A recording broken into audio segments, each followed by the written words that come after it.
Hi, everybody. This week we are talking about bath alternatives. So, because it's been, middle of the summer now, it's been kind of hot. I've been thinking about how to deal with dogs who either don't like being handled very much or just don't like water at all. How do we help these guys clean up when we need to clean them up, or just, is there a way we can help some dogs enjoy water a little more so there are more kind of hot weather activities they can enjoy? So this week we're starting out with just kind of what can we do that's not a full bath that might be a little bit easier um, to introduce to a dog, especially kind of a timid dog or a dog who's just really, really hates baths. So let's jump in and look at some alternatives to full baths. All right, I'll just touch really briefly on why you might want to bathe your dog and why you might not want to. That might seem obvious, but I just wanted to make sure we cover it quickly. Then I'll talk about a few different bath alternative products that I tried with my own dogs, plus a couple things that we do at my house. We have 3 dogs, and none of them love baths at the moment. So I can show you what we have been doing. All right, so Um, in general, baths aren't usually medically necessary for a dog's health. Now, of course, if you've got a dog who needs a medicated shampoo or something, that's a different story. But most of the time, when we're bathing dogs, we're doing it for us because we don't like how they smell, or that we're sick of them tracking mud into the house, or whatever. Or that maybe they sleep in bed with us, and we don't appreciate all that dirt ending up in our beds. Some dogs, and if you have one of these, I'm sure you can sympathize. I have 3 of them, like to roll in disgusting things when they're out on, walks or hikes. So poop, dead animals, mud, whatever. Um, and I'm not a real stickler for cleanliness, but having dogs that have rolled in either poop or dead animals in the house is a little hard to deal with. Sometimes I can't. It's not something personally I can just ignore.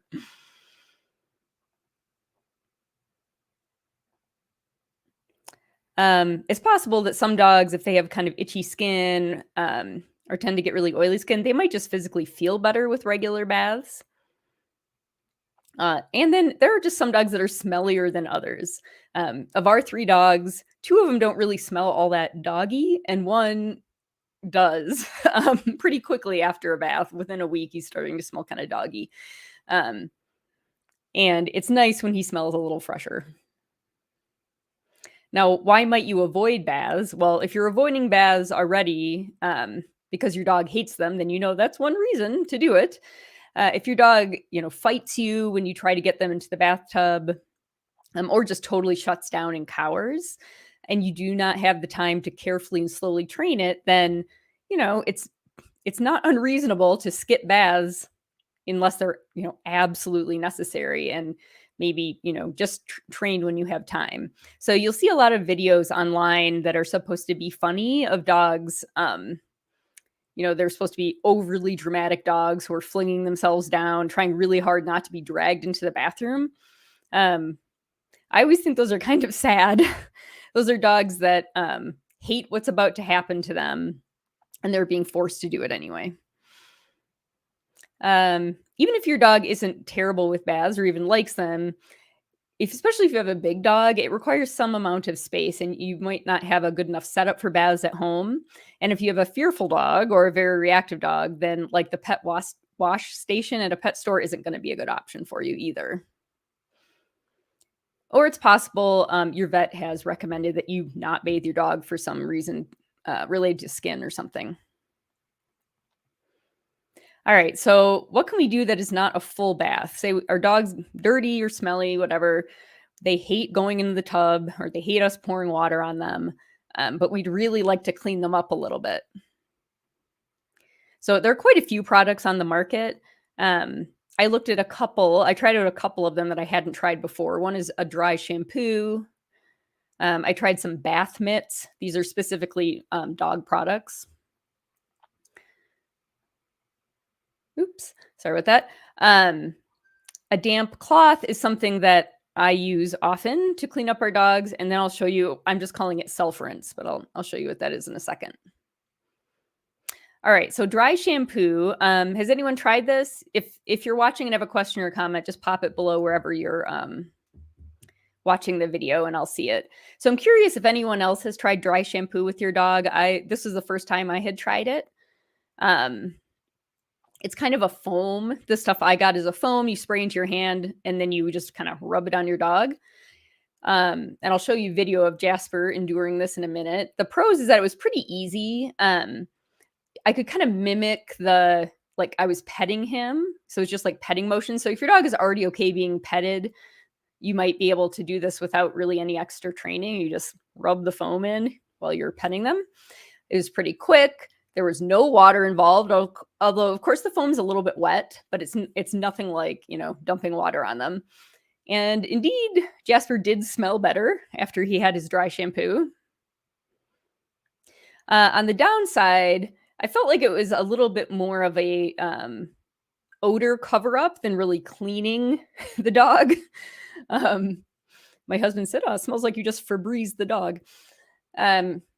It can leave the hair a little stiff because you don't rinse it out. You just rub this stuff into the fur and then leave it there.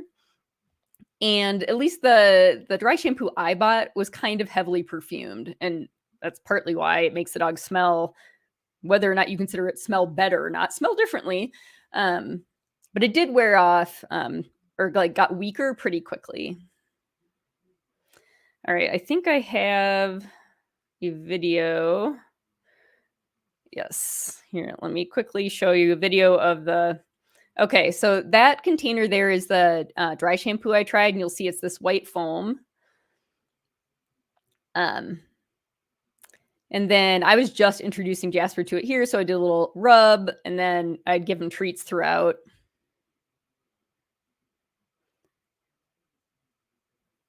You could do this with both hands. I was just starting out, and I wanted to be able to give treats frequently, and I didn't want to give treats with hands coated in the shampoo. So here's a downside I'm showing you. My hand is covered in hair. It's pretty gross.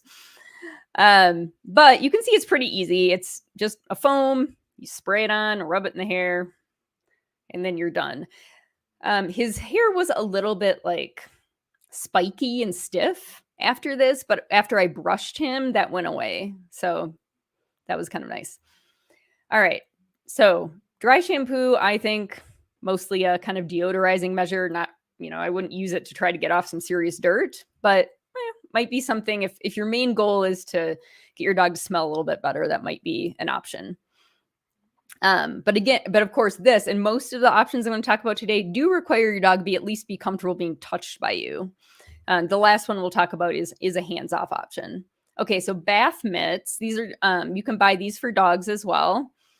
They're like these. You'll see them in the video, but they're like these fabric, but disposable fabric mitts, or really it's just like a fabric pocket you stick your hand in, and it's impregnated with some kind of soap that you don't have to rinse off. And then you just but you do have to get them wet. So you get them wet, then that kind of like activates the soap. The soap foams up a bit, and then you rub your dog down with that. So again, a benefit of these, it was pretty easy to introduce my dogs to these. There wasn't a ton of training. These are dogs that already are somewhat comfortable, at least with being touched and petted. The soap is no rinse, so you don't have to do like another round of any kind of water to get the soap out. You can do a little bit of scrubbing with these, so it does do some cleaning compared to the dry shampoo, which I wasn't clear was doing any cleaning. It did seem to do, like, I think any kind of sort of surface or looser dirt you would be able to get out with these. And at least the ones I got were unscented, which personally I prefer. It wasn't so perfumey. On the downsides, you are using water with this. So I had a little tub of water next to me, and I would stick the mitt in there, get it nice and wet, do some shampooing of the dog, then stick the mitt in the water again.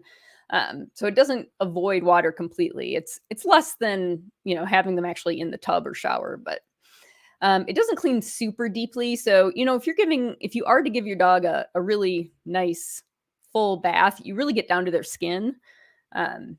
And I didn't feel like I was necessarily getting all the way down to the skin, at least with my thicker furred dogs. And although these bath mitts were advertised as reusable, I didn't find that to be the case, at least with the use I was giving them. After a single use, the soap was pretty much depleted. Um, so that could add up. If you were doing this regularly, it would probably be kind of expensive. All right, so I'll show you the mitts really quickly. So Jasper again, Jasper's our dirtiest dog, our smelliest dog, so he got to be the demo for some of this. So you can see how big the mitt is when you stick your hand in. I did do a little bit of training with this. I did some hand touch, which you'll see in a second, just introducing the dog to the mitt, and then I spent a little time petting them with it without the water, without the mitt being wet, just to get them used to the feel of it. And with also the sight of me like reaching over them with this thing in my hand. So there I was just doing a little hand touch with it. I did some kind of petting and always doing treats, reinforcing him kind of standing still, hanging out while I was doing this. And here it's wet, which I guess you can't tell very well in the video, but and because this is the first time I use them on him, you'll see I'm doing fairly frequent treats. So you can kind of see here he's getting wet and a little bit soapy. He was a very good sport about this. All right. Okay, damp cloth. So this is something you don't actually have to buy anything extra for, which is nice. It's cheap, right? You just use a washcloth or something you have at home. I find it easier to really scrub with a cloth or towel. Those bath mitts I just show you are kind of smooth, like they weren't very abrasive, and I didn't feel like I could do a good job kind of scrubbing if I was trying to get some dirt off the fur. And I feel like I can do that more with a wet washcloth. Again, obviously, you need to use water for this, although it's still less than a full bath. And if you use soap, like just a regular soap you have at home, you're going to have to get it out somehow. Unlike with the dry shampoo and the mitts, those are both things that didn't require any rinsing. If you use regular soap, you ought to rinse it out. You can do it with a wet cloth, but that just means more water involved in the process. So I'm going to show you how I use a cloth on, I think this is only Pancake. All right, so I like a damp cloth for wiping Pancake's face and eyes. He gets like crusty stuff around his eyes. And this is something you do have to train for, obviously. Most dogs aren't going to let you just come and scrub their face with a washcloth.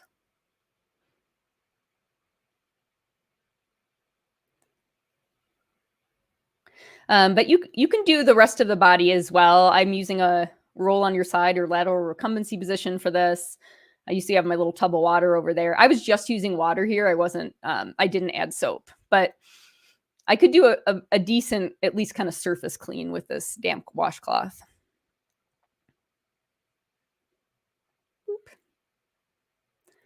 All right, so the last one I wanted to mention, and this might be more appropriate if you have a very fearful dog or a dog who's at least very uncomfortable with handling. So, maybe you're looking at all this and you're like, well, pouring the water on isn't my main problem. It's that I can't scrub my dog like that. I can't, touch them and do that kind of invasive handling. And if that's the case, then I'm just calling it self-rinse, but this might be the best option for you to start with. And the pros of this is that the dog is applying the water to themselves and you can kind of make it into a training game. So what I mean by self-rinse, I'll show you a video example, is basically you have a tub of water and you're training your dog to like go into it, to move around in a way that cleans whatever body part that you want to get dirt off of. So cons, of course, if the dog hates water, this is slow going. And all three of my dogs are not big lovers of water. So this is still in progress for us. And of course, if you've got something real dried onto the fur and and you're not doing any scrubbing with a washcloth or something, it might be difficult to get all the dirt off that you need to just having them walk through water or sit or lie down in a tub of water. So let's see, what we've been working on most recently with this is feet. So my dogs go out hiking every day, and even though we live in a dry area, they find every single mud puddle there is to find and wade in it. And so we've been working on run through or stand in the tub of water to get the mud off your feet. We did have to start, this took a fair amount of training and it's still in progress. And we did have to start with a dry tub to get them walking through it. I'll probably talk about this more next week, like the actual training. So here I've got a small tub and I have a non-slip mat in the bottom because that mattered to two of my dogs. And there's only maybe an inch of water in this thing right now. And here Pancake is practicing walking through it. So getting in, so all his feet are getting into the water. I have another hopeful training participant there.